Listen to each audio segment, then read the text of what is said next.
You're surrounded by a lot of women who are, some of them are got hardly any clothes on, and they're here to literally talk to you, to get, to either not just to get to know you, but to get to know your wallet as well. Paired that with heat, not knowing too much about women, alcohol, you can go wrong pretty quick. The age-old thing, people renting scooters with no licenses, never been on a scooter in their life, and they're not even wearing helmets, and then they're driving around with their shirts off.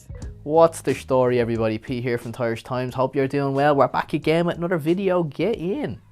So today we're going to meet Walker. Now Walker, he spent the last 6 years in Bangkok, Thailand. He's from England originally. He's a content creator, makes wonderful videos, really good editor. But we've already interviewed him on the channel. So you're probably saying, Pete, you've already interviewed him on the channel. What's he doing again? We've heard a story. Well, what we're going to do in this video is we're going to talk about the dangers of Thailand. So I spent 12 years in Thailand. He's been in Thailand 6 years. We've seen a lot of stuff. I mean, I've seen people make the worst mistakes possible. I know one guy who was a real nice fella, and he made just a terrible decision that ended up costing him his life. It all happened in the blink of an eye, and he was just a stand-up bloke. I still think about him all the time. It's just one of those things, but there's also funny bits as well in the video as well. It's not totally serious, but it's more like a conversation rather than an interview. I share a lot of stories and I talk more than I usually do in this video. So let's get straight into it. Hope you enjoy. And obviously, we've only covered a small segment of the dangers of Thailand. I'm sure you're going to have different experiences, different opinions to us. Put them down in the comment section. I'd love to read them and hear about your experiences. So let's get straight into the video. Cheers. Right, well, boom, we have just started. Oh, okay. Chris, yeah, thanks. We're just going to roll with this. It's going to probably more like a podcast than a structured interview, because we've already interviewed you already, and I will link that video down in the comment section. Yeah. So we're going to talk about the top 5 dangers of Thailand, right? Yeah. Where do you want to start? There's obviously a lot more than 5. Yeah, I suppose we should preface this with, everywhere is dangerous. If I was to compare Dublin and Bangkok, there's things about Dublin that are far more dangerous than Bangkok, and then vice versa as well. So I just want to probably just say that at the start.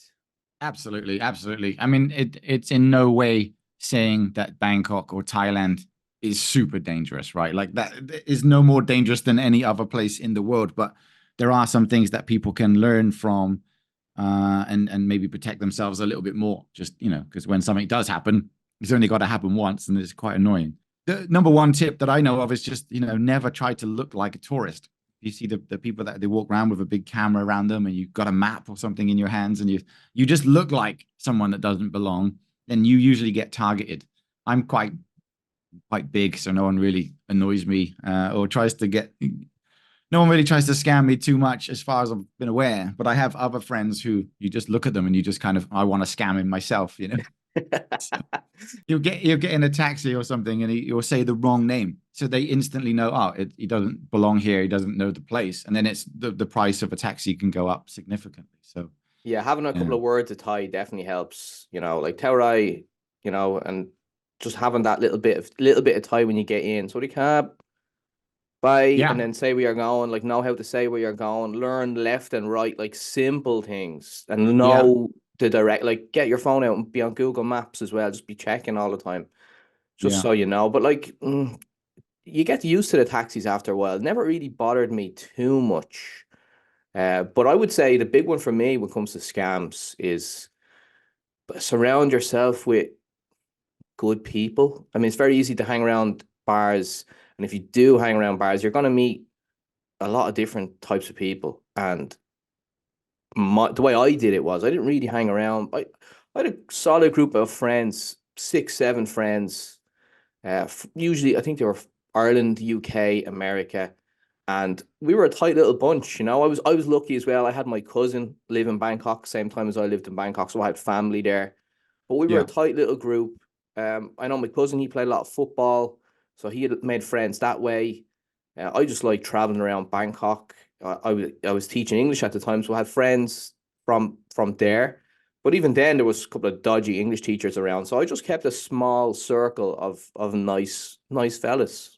Certainly, in scams, it is not normally just walking down the street and someone comes up to you and next minute you've given them your credit card or whatever. It normally is the longer sort of scan. What is it called? The long con, something like that. So yeah, surrounding yourself um with the Investment right scams crowd is so are the ones that are kind of popular now. Like some guy will talk you into like, he'll have a great talk about, if you give me your money, I'll invest in this, this, and this, and I'll yeah. manage it for you. And he'll play the long game. I see on YouTube, and I've heard a couple of stories of that happening.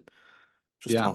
Don't Well, trust I just anybody. replied to a Nigerian prince on my email, and I've only given him $10,000. So, but this one's legit, I'm sure. But so if I go to Nigeria, I think I'm going to be treated really well. So it's What do you and think maybe I'm about being scamming able him. to judge people, judge someone's character? For me, I always used to gauge someone on how they talk to Thai people. Because you could be talking to someone in a bar or a restaurant, and then like you could have the service staff come over, and you could have the person like kind of disrespect the Thai person or talk down to them. And I always just think Yeah. that's a bit of a red flag there. I don't like I've been that. on dates like that, right? Where the woman that I'm with, like, she's just kind of really just thought, this McDonald's worker, or I have some high quality dates. But like, yeah, when they treat like people like that, I try to treat everybody exactly the same. If you were literally a Nigerian prince or just someone on the street, treat them exactly the same as you want to be treated, or just walk away. But yeah, it's a bit of an odd. It's a strange situation because obviously you can go out and get drunk here cheaper than you would normally in your home country. So you kind of put yourself at risk because you still got to get home. I've been like slightly tipsy getting on a motorbike, and the price is going to go up 10 times the price because and you don't really want to stand there and argue with them, and it's given it as only, an extra $5-10 or something. You just pay it.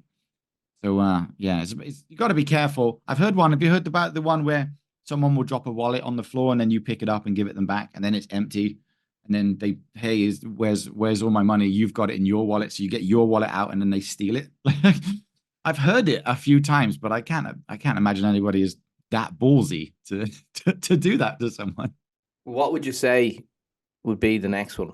What's the next on our list? We have a little list here.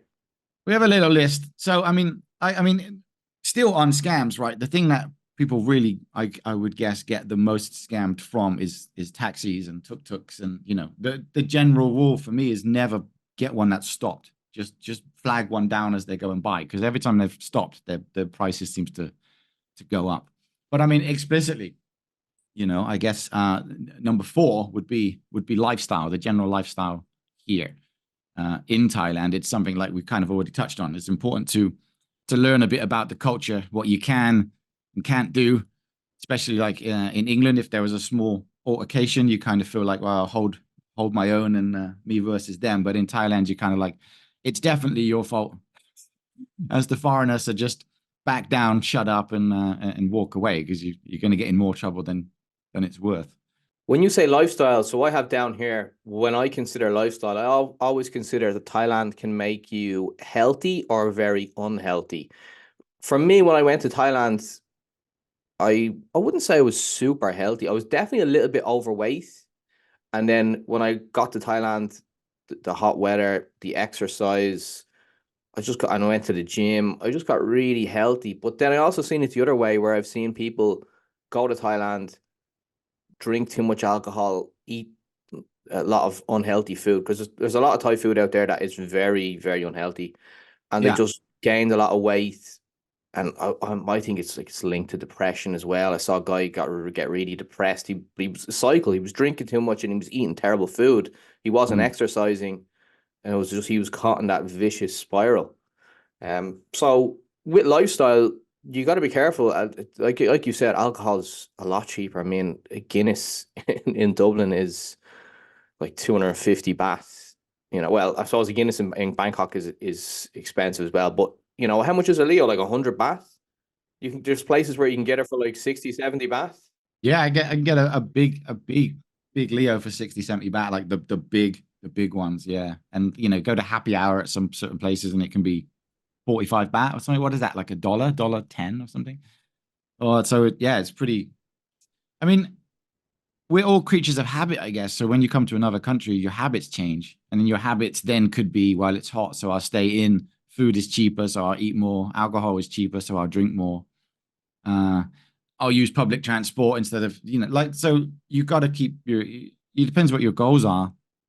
But if you change your lifestyle, you've changed all your habits, so you have to then reset. If I ever go to like Pattaya or Hua Hin, there's the older gentlemen that already like live there, and you always see it's like half of them have just gone, screw it, I'm going to enjoy my life and just indulge on whatever I want. And then the other half are kind of like really big jacked guys. And I think they've both taken a decision at one point that just went, right, I'm gonna just hit the gym every single day and look as good as I can. Even like, I think I'm at that stage now. I just turned 40 and it's like, well, do I go to the gym every single day and head into uh the later years of life as good as I can, or just screw Hey, it, enjoy 40 is life? not, don't talk about 40 like it's the later years in life. Come on. No, no, heading towards the later years in my life. I don't want to be a big jack guy at 60. I'd rather just do it now if I can. And then when by the time I'm 50, I'm going to be in a wheelchair anyway. So I think I'll just enjoy life and enjoy eating eating what I want when I want, and screw it, Who cares? But I would say you live quite a healthy lifestyle. I mean, the videos on your channel, you're just walking like 100 kilometers from Bangkok to Ayutthaya. It's a healthy video. I don't know if it was really healthy, I would be running to Hua Hin. With all like the traffic out there and stuff, it's just good to be outside, and it just gives me something to do, right? I think it's more healthy that your brain is healthy, that you have a purpose and you set a goal and you try to achieve it. But when we're talking about the lifestyle and alcohol, the women are involved in that as well because, it's hand in hand. You're drinking, you're in a pub, you're in a nightclub. So it's like when we're talking about lifestyle as well, you do see guys that just how do you put this diplomatically? Lose the run of themselves, get out of Yeah. control. I used to know this one guy who he used to have he used to call it a rotation, where he literally had like 10 women on the go at one time, and he called it his rotation. And he was a busy man, but that's where all his time, energy, and focus was going into. Because, you have this rotation of 10 women, but every so often he'd get caught out, and one woman would drop off. She's like, "Oh, you have so many girls," and so she'd drop off. So then he'd be like, "Right, I gotta find another one." So he'd be on Tinder, and so that's where all his energy and focus was going into. Because if you're trying to juggle 10 people, you're like a manager of a company, or like that's managing 10 people. Like that's a lot of work. I pretty much processed managed Tinder. Like I had a specific set of things to do on Tinder, what to say, when to boost it, how to like screw the algorithm a little bit. And you could pretty much get a date every single night if you wanted to. But I guess that's the difference, right? Because you we used to call it in English like you go and fill your boots, have a great life, and then when you find that one, then you don't need to do that anymore. Because if you've married and you found that one, you kind of settled down. You said, "This is the one that I want." So for me, that's enough now because I've had a good life before. But imagine there's a lot of people that come to Thailand for the first time, and you get off the plane and you instantly see someone beautiful, and they somehow start talking to you quite easily, and then you just go, right, that's the one I want to spend the rest of the month with. And by the end of the day, you're like, oh my God, this is the wrong choice. But I've got a few friends that they've just arrived and they've got a girlfriend for 5 or 6 years. And I'm like, are you really happy? Or are you just this is just what you was really hoping to achieve when you got here? I mean, everybody's different, right? But it is much easier here, I suppose, because more women are much more talkative, easy to approach. You stand out. You're kind of more unique, right? I guess. So you kind of feel a bit more special. And even get outside of Bangkok, when I go these walks to different places, it's so nice. And I don't just with not just women, but guys too. People just walk by and say hi, and you feel kind of special. That's for me one of the best parts of living here. From in England, you approach somebody that you don't know, and you both look as angry as you can, so you don't, you remain cool. And here, everyone's like, yeah, mostly smiling, or they'll happily interact with you, and I'll interact back with them. They don't seem to be specifically scared of how I look, and I'm not scared of a group of like ten teenagers at the middle of the night, and I'm walking past their car, and they're like, hey, come and chill out and have a beer. And I wouldn't do that in England. I'd have turned around. been gone. Wouldn't even go down that street, really. But I mean, I guess we're explicitly talking about women. You're surrounded by a lot of women who are some of them are got hardly any clothes on, and they're here to literally talk to you to get, to either not just to get to know you, but to get to know your wallet as well. Paired that with heat, not knowing too much about women, alcohol, you can go wrong pretty quick. And I really hate talking about relationships or trying to give relationship advice to people. But what I would say is, if you get caught in the lifestyle of where you're just purely focused on chasing women, like the example of that guy that had his rotation of 10 women, Yeah, all his time and effort was going into that. But if you're trying to live in Thailand long term, maybe you want to start a business, maybe you want to just, get a good job, get yourself a career, you need to put your time and effort into that more so than putting it chasing women. Now, listen, that might be very hard to do for some people. It might be easy for others. I've seen an array of different type of people. Some have gone full force chasing women. They're still over in Thailand now chasing women. They probably still will be in 20 years, and good for them. But I've also seen other people that have been quite successful, gone down a different route and set up businesses, made some money that way as well. sure, sure. What was the next one? I put on my little list: animals and adventure, which I don't quite know how they're paired, but it's my list, so I don't care. So yeah, Right, go there's on. obviously a How lot are of, animals and adventure linked to dangers? Go I on. don't know. When you go on an adventure, there's probably an animal there. It's my bloody list. So, Go on. Go on. What do you have? well, obviously, like, and you're not going to walk down a street in England and see an elephant or. So there are like monkeys and elephants and stuff like that are relatively dangerous if you meet them in the wild, right? I'm going to be searching for a giant python in a few days, taking my drone out to see if I can go over a swamp and have a look for a python. I doubt it's there, but there's obviously mosquitoes and sickness and that sort of stuff. And adventures is, I mean, every time someone goes on holiday, you don't want to just go and sit there and watch TV, right? You're going to go out and do some things: skydiving, surfing, scuba diving. I mean, whatever you want. But there are obviously pre. There are some things that are like much more dangerous than others. When I did the turbo speedboat thing, I mean that's not a tourist attraction. I just rocked up and just got on one. So it's not exactly we can warn people, hey, don't come and do this because there's no health and safety there. I take full responsibility of my actions. If I get on a thing that I know is semi-dangerous or pretty dangerous, then that's fine. But like, I just went skydiving and no, loads of my friends were saying you shouldn't do skydiving, not in Thailand, go and do it somewhere else. We rocked up, one of the most professional places ever. You feel instantly safe and secure. And they're like, look, just all you got to do is fall and we'll do everything else for you. So, it's as safe as anywhere else, really. But like, I go on these like crazy little adventures doing these stupid things like rice tractor racing and stuff. The adventure for me is a bit different, I guess, than, well, what would you describe as an adventure? Well, now that you're on those adventures, I'm gonna go negative. I know you're trying to keep it positive there, but I'm gonna go negative. I actually saw a video there 2 days ago of an Australian. The video was back from 2017. It was an Australian. Is it paragliding where you're standing on the beach and you have that big parachute and then you run and then the boat takes off and then you go up into the air? They do it on Yeah. Kata Beach, paragliding, right? So he was on the beach and there was a Thai guy behind him. Like they go up together and they ran and the paraglide or the parachute or whatever went up into the air. He went about maybe 20 meters out and maybe 100 meters up, and then the Australian guy panicked and well, that's what the Thai guy said. I don't know if it's true, but he just Oh, came out of the thing and fell all the way down, and he landed in shallow water and he was dead. And yeah. I just thought when I saw that, I was like, wow, because I was looking at that when I was in Phuket, going, oh, that looks cool. I'd love to do that.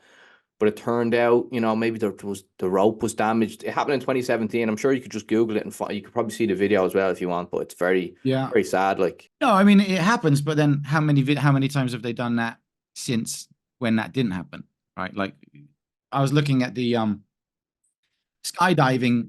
Skydiving in general is something like 250,000 to 1 if you're of chance of death, right? One out of every 250,000 people will die if you're pulling the cord yourself. If you're doing a tandem, it's one out of 500,000. So every 500,000 times one person can die. Now, if you flip that around, in the UK, if you're born after 1960, you got a 1 in 2 chance of getting cancer or dealing with cancer at some point in your life. So if I told you that crossing that road is 50-50, and you don't always die of it, but 1 in 2 people will have to deal with it at some point. So I just play the numbers game, man. I'm happy to take a 1 in 500,000 chance to have the feeling of jumping out of a plane and figuring out how fast I can go just falling. So I mean, I was equally as happy when I saw the guy that was going to be behind me was Australian. I would have been a little bit more worried if it was like a smaller Thai man or something, but it was still, there were people there jumping all the time. You just got to do what you want. I think you life is too short. Well, while we're on adventures, I suppose we could bring safety into that as well, because the age-old thing, people renting scooters with no licenses, never been on a scooter in their life, and they're not even wearing helmets, and then they're driving around with their shirts off. Yeah. I mean, it's a absolute recipe for disaster. And I'll tell you a really sad story Sure. about an accident that happened. So it would have been about 2017 or 2018, I'd say, or maybe 2016. Actually, I'm gone off, I'm gone crazy. But it was 2015, Christmas 2015. I worked in a language school. I had a manager, he was Canadian. I'm not going to say his name, but a lot of people probably know, or some people watching the channel do know who he was.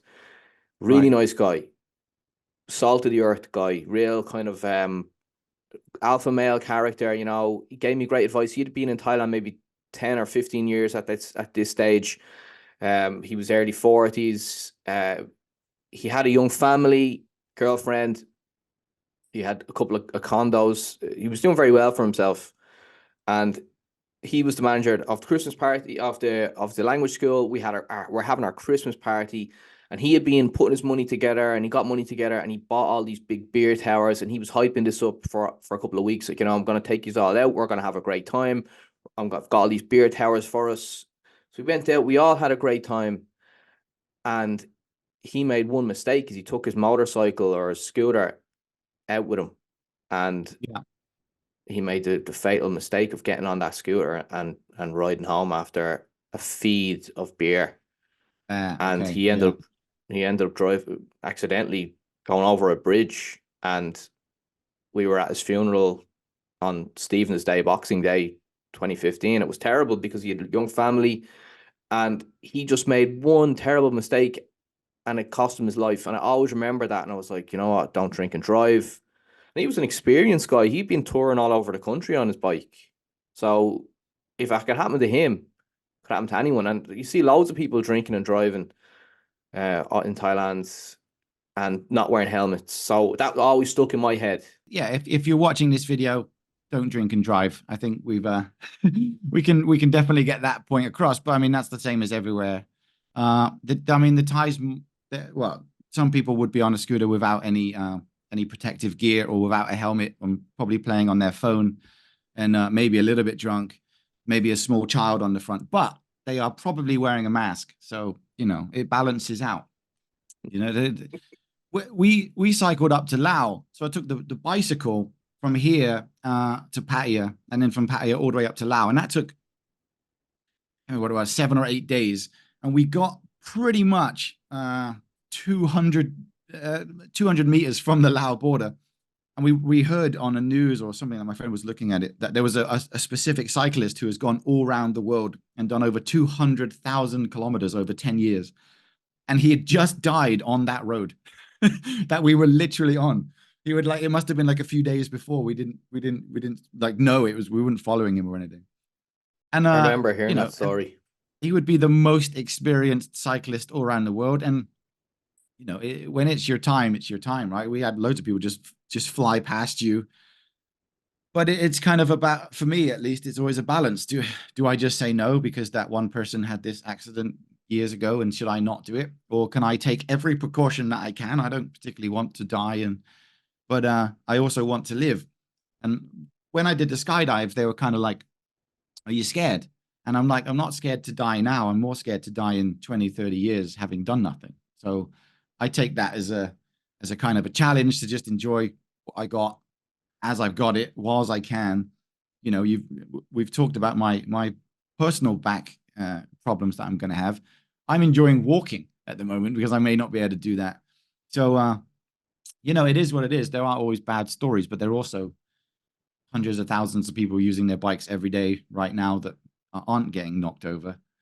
Yeah, but take precautions. But a lot of the guys or the people that would do that would be experienced riders, and you get tourists coming over and they're on the islands and they're thinking, oh, it's a great time, and let's go to the full moon party, and they're renting bikes and they're flying around with Yeah. no shirt on, and you're just looking at them going, mate, if you come off that bike, you're scarred for life. My uncle used to have like a really powerful, like Yamaha, like proper, the big wheels one, 0 to 1 million. And he was like, if you just go in to get some milk, he would be on full levers, these boots, helmet, gloves, everything. So here, I don't know who's to blame if you get on a motorbike without all of this stuff. No one's really challenging you too much, right? They don't really breathalyze every single person on the street corner compared to, say, how the UK is set up with speed cameras and all that sort of stuff. You seem to be able to get away with more here. So maybe that's part of the problem. But equally, if you're going to drink alcohol, then don't be in charge of any sort of heavy machinery. Thailand's a hot country, right? Now, for me, when I was in Thailand, because it was so hot, I used to always get acne on my neck because I used to take a shower in the morning, shower in the afternoon, shower at night. And even then, I used to get the acne because it's so hot. And look at me, look at my pasty Irish skin. My genetics are not designed for me to be in a tropical country. I'm supposed to be in gloomy weather, grey sky. That's my natural habitat, baby. But like you put me in a tropical environment, I'm just sweating and I get heat rash, I get acne on my neck for years. Couldn't get rid of it. I tried everything, just couldn't get rid of it. And how's it now, though? Has it like did Yeah, it did it cleared up change straight when you away as went? soon as I came back here. Wow. Okay. So yeah, it is just the temperature.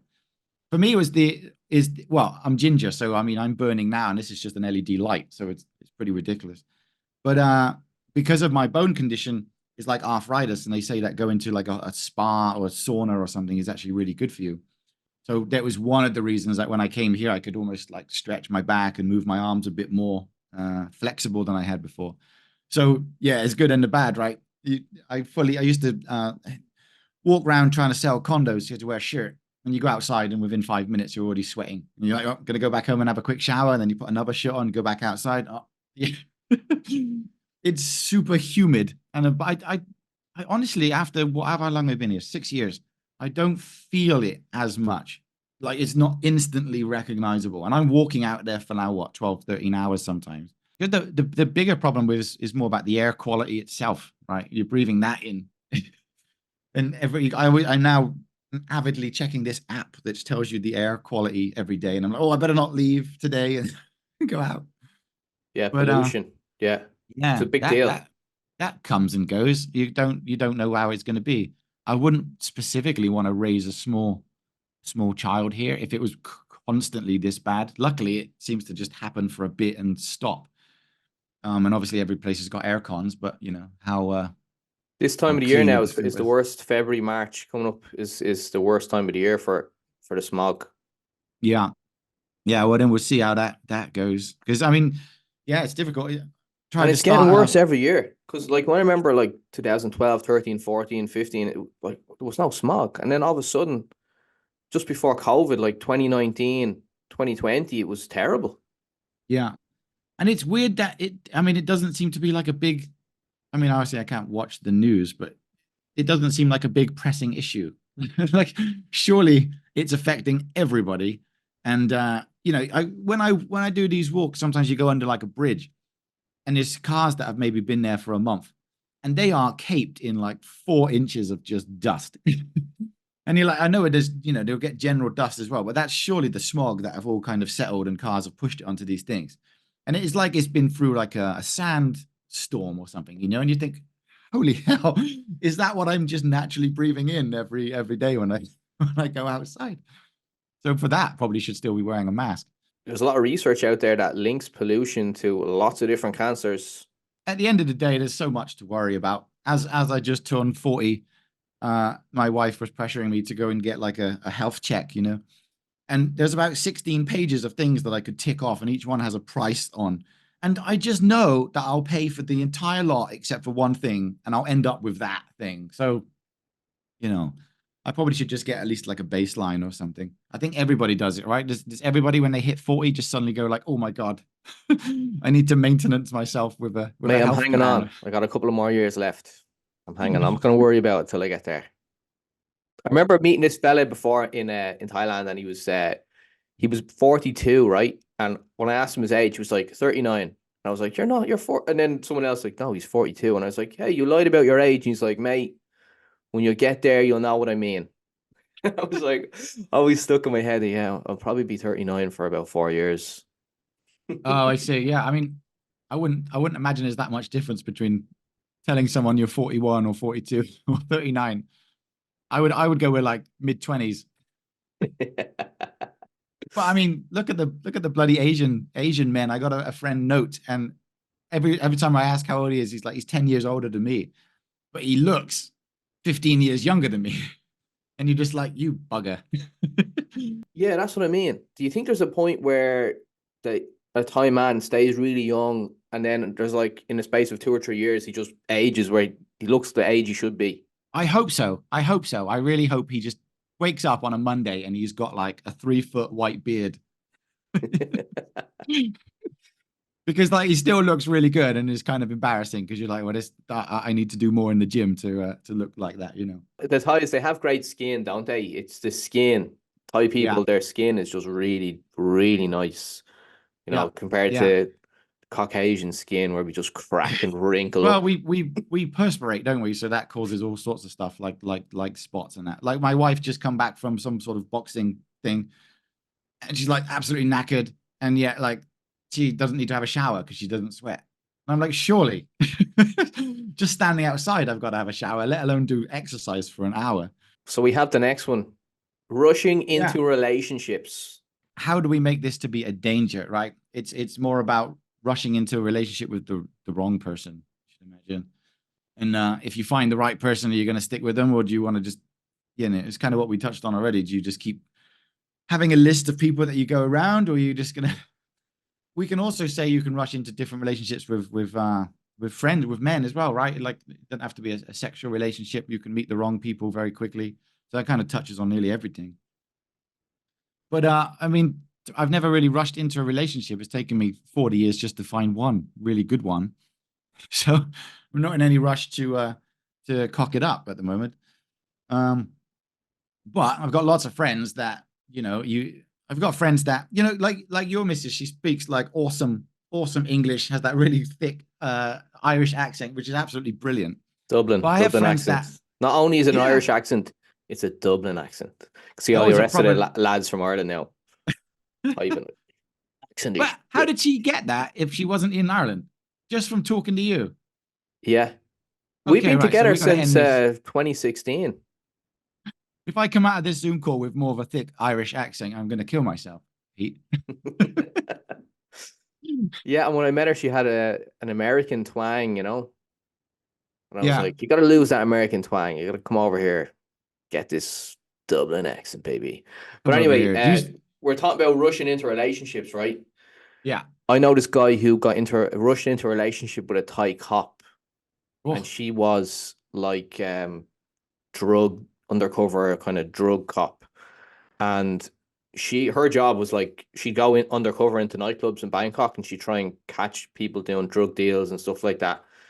Now, he told me a lot of different stories. One story was that she counted out 1 million baht on his bed one night, and she was distributing that around and stuff like that. And he was at the start, he was new to Thailand, so he was all kind of like, "Well, I'm in a relationship with a cop. This is great," and like she was taking him places, and he was getting into these nightclubs, and not everybody knew her because she was a cop. yeah. And oh, it turned nasty. He wanted to get out of it, but he couldn't. He was too scared. She knew where he lived. She was able to get into his condo just by showing her, flashing her police badge, and he'd come home from work and she'd be there, and he'd be like, "You don't have a key. How'd you get in here?" And So Wow. it turned really nasty. And I was telling him from the very start, I was like, mate, you need to be very careful about your next steps of what you do. And he just didn't listen and got into a relationship with her. And he ended up leaving. To break it up, to break up with her, he left the country for 6 months. That can happen. I mean, I don't know if you rush into a relationship or you just sometimes it depends what you're looking for, right? Like I know an older gentleman and he's dating like this 23-year-old kind of she's super hot, but she's super nuts. Like she's nuts.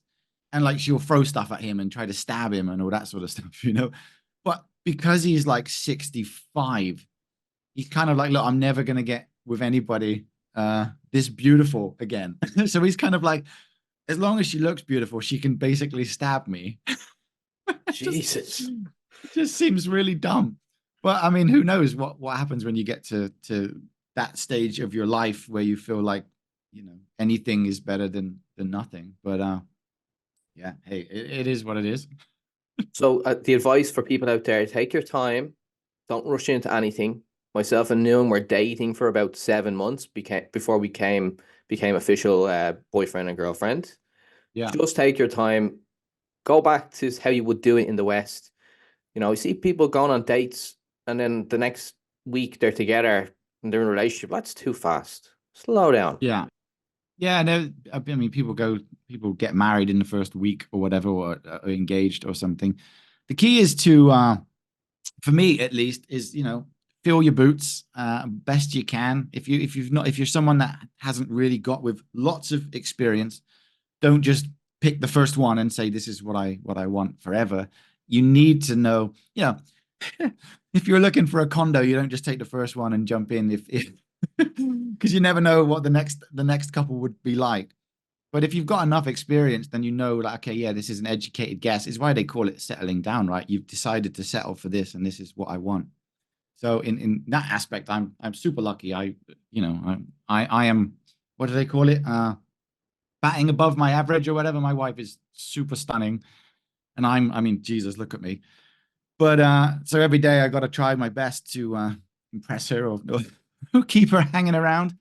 I'm just gonna keep buying cats until she can't leave. But yeah, so far so good. We've been together for like 4 years. We've probably had like two arguments, and that was Did you both meet in times. Thailand? Because she's Chinese, isn't she? Yeah, yeah. She's lived here for longer than me actually. Yeah, we just met on Tinder. I was working my way through Tinder. I'd nearly completed it as well, and just towards the end, I was trying to, on the loading screen of Tinder, there's that woman. I was trying to see if I could pull her, but I think it's just a fake picture. So that's annoying. I heard that Tinder is terrible now. There's loads of scammers, just full of scammers. The thing, it was more like it was a habit, like to go on Tinder. It wasn't even specifically I was that even or even looking at it. It was just like Sunday because I can tell you like a cheat sheet of how to hack Tinder so you can just get anywhere. But Yeah, yeah, I but would that's do how this like Tinder's boost, and you have designed. the It's designed to keep you hooked on it. It's like gambling. yeah, yeah, yeah. You know, It's you, even you're that. you're It's like a feel scrolling, you good don't know what's factor coming or up whatever. next. Yeah, there's with absolutely everything. If you put a post on Facebook, it's designed to make you want to get likes and numbers. And YouTube is you feel better if you get 2,000 views instead of 500 views. It's like doesn't really matter, you know. But I mean, with Tinder, it was like yeah, Sunday afternoon about 2 o'clock was when I'd do like this little boost, and then you get 30 minutes where you kind of your profile's higher, and then you just swipe constantly to the right and then just deal with the issue when they matched you and people would match you. I was dating this girl and she showed me her Tinder and her mailbox was full. I didn't even know it had a mailbox in it. And I said, how come out of all of these millions of people you pick me? I'm clearly not like David Beckham-esque. And she was like, well, you just happen to be top at the time that I started to talk to you. So we only dated together, but like it was just luck, pure luck, basically, not because of my amazing talents and comedy, but just purely because I was happened to be top of the pile. And 4 o'clock that afternoon, she decided to just talk to someone. So yeah, it's a crazy game. But I mean, you don't really specifically need it here. You can go outside and just strike up Yeah. a conversation. Go to a I was just shopping gonna say mall. that. I was gonna Yeah, say, like, the best way to do it is get some confidence, put yourself out there, and I think that probably the best single people, are the people that are not on Tinder. Mm. You know, Yeah. go to a library, go to Asia Books, walk around because if you see a Thai person looking at an English book, chances are they speak English. Say hello, introduce yourself. Yeah. Would you like Yeah. to go for a coffee? Say something funny. I mean, learn a tiny little bit of Thai, and it will go a long way if that's what you want. It depends what you want, right? I mean, Tinder wasn't specifically. I was looking for a long-term relationship, more like a short-term relationship.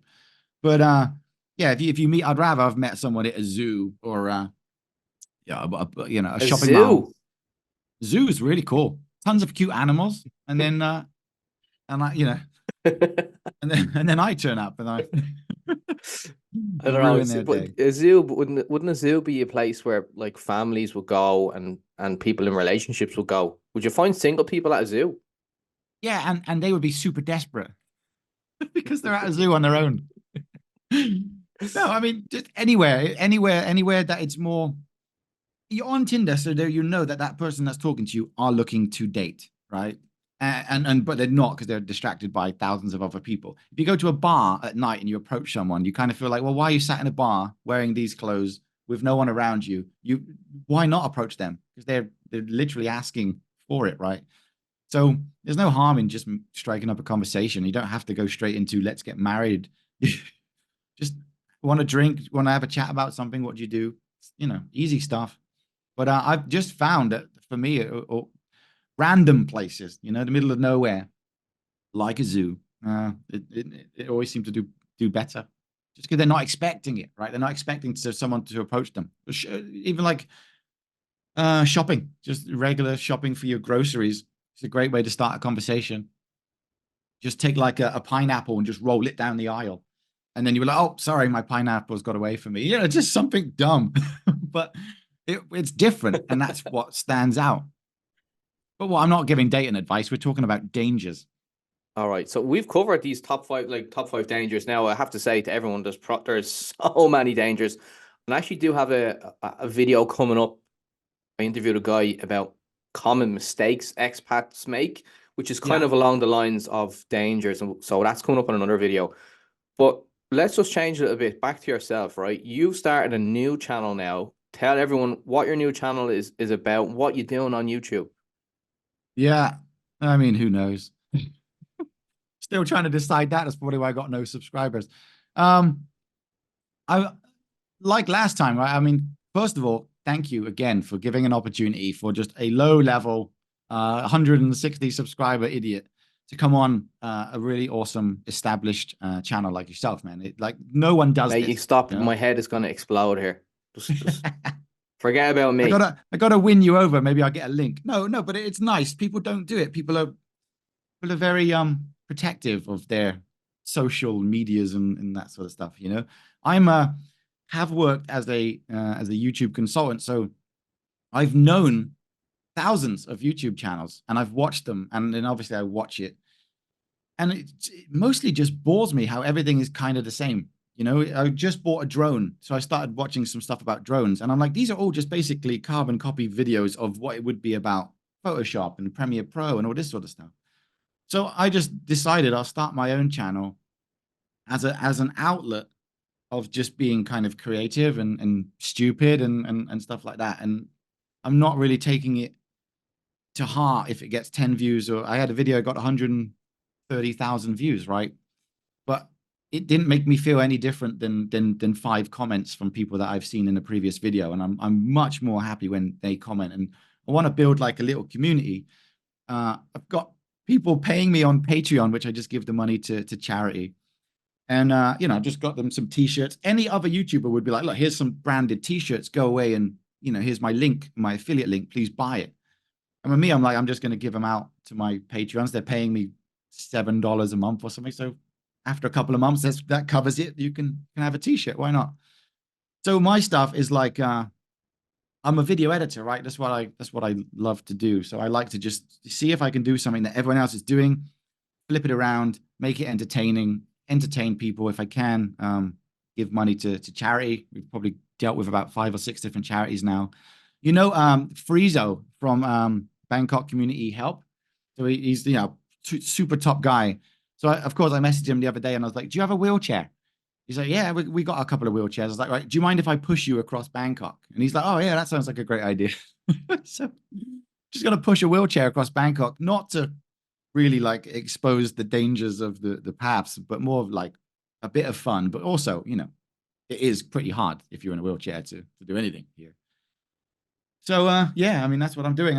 It's the mission has not changed since the last time I come on your channel, which was create the best possible thing that people can just look forward to watching, and they haven't got to do anything else other than watch it and enjoy it. That's all I want to do. Well, I will say one thing. Your editing is the best I've ever seen. Ever seen.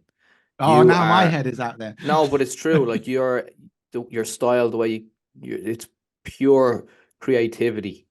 You put a lot of work into your videos, Yeah. and you deserve to grow a channel. I think you will. I think you've got a new channel now. You've jumped out of an airplane. And then the second video was, I watched it last night. It's gone out of my We're head. to What you like do? to see some street fights. I want to Yeah, see if I can train to be a wrestler because I think that'd be a fun video.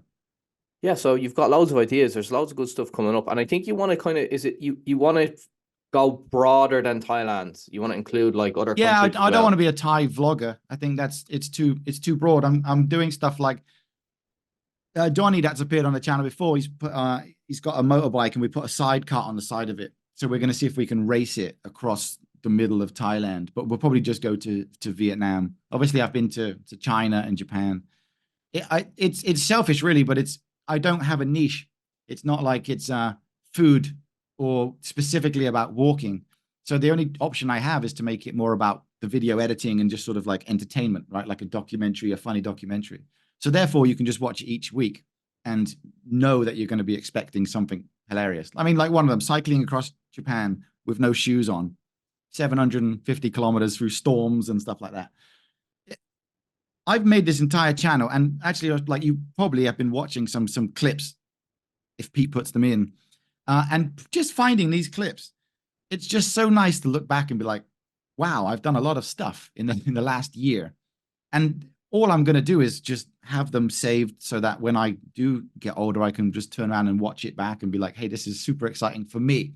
And if other people like it, then great too. But it really gives me that motivation to get up. I mean, I'm taking my drone to a swamp to look for a giant python. Normally, I would just stay in bed. So, if nothing else, I would encourage absolutely everybody to just start a bloody social channel or a YouTube channel and compete against everyone. And if you've got something that you want to say, what I don't like is these people that try to just, his 50 motivation songs because I just want to hack the algorithm. I'm a true believer that YouTube was created as a sort of, talent show off what you can do, what makes you different, and to share it with people. But It's I it's mean, a it's an absolutely fantastic creative outlet. YouTube is, yeah, yeah, you've if you got want to go down that uncapped way. potential, right? But I mean, look at Mr. Beast. At no point did he start out thinking I'm going to be recreating Squid Game and Charlie and the Chocolate Factory. He just started out by saying, "I'm going to help you grow your YouTube channel," and it Yeah. just develops that way. And so, yeah, I mean, it's brilliant to just be creative and put little puzzles. Video editing is just puzzles. It's my Lego effectively. But yeah, no, man, like I just say, thanks very much for having to give people like this an opportunity. Everyone, Chris's channel is linked in the description, and also I'll pin it in the comment section. I'll tag you in the video as well. And we'll get you on again, man.